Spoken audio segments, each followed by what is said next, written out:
Friends, ఇప్పుడు మనం Planck work out చేస్తాం. ఇది బిగినర్స్కి basic work out.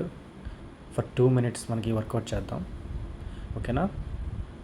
First of all మనకి పొజిషన్కి వచ్చిన తర్వాత, ప్లాంక్ పొజిషన్కి వచ్చిన తర్వాత మన షోల్డర్ అండ్ ఎల్బో అనేది ఒక స్ట్రైట్ లైన్లో ఉండాలి. And keep your concentration on your core back. ఓకేనా? చూడండి, బ్యాక్ అలా స్టేబుల్ చేసుకోవాలి.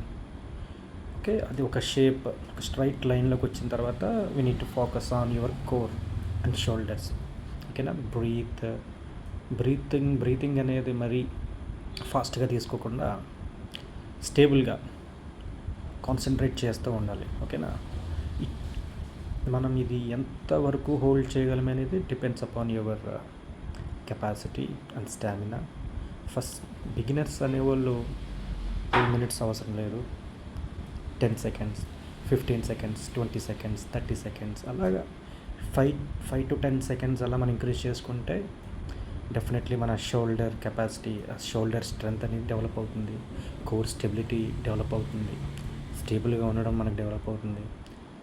నేను ఇప్పటి నుంచో ఇంచుమించు ఒక 1 year నుంచి ప్రాక్టీస్ చేస్తాను. నాకు ఇప్పుడు వచ్చింది. సో పర్సన్కి ఇది మనకు మారుతూ ఉంటుంది అన్నమాట. నో ప్రాబ్లం, స్లోగా చేయండి, స్టడీగా చేయండి. నేను అలాగే నేర్చుకున్నాను. ఏమైనా మిస్టేక్స్ ఉంటే please correct me. Thank you very much. Friends, అలాగే మన ఛానల్ కొత్తగా స్టార్ట్ చేశాను.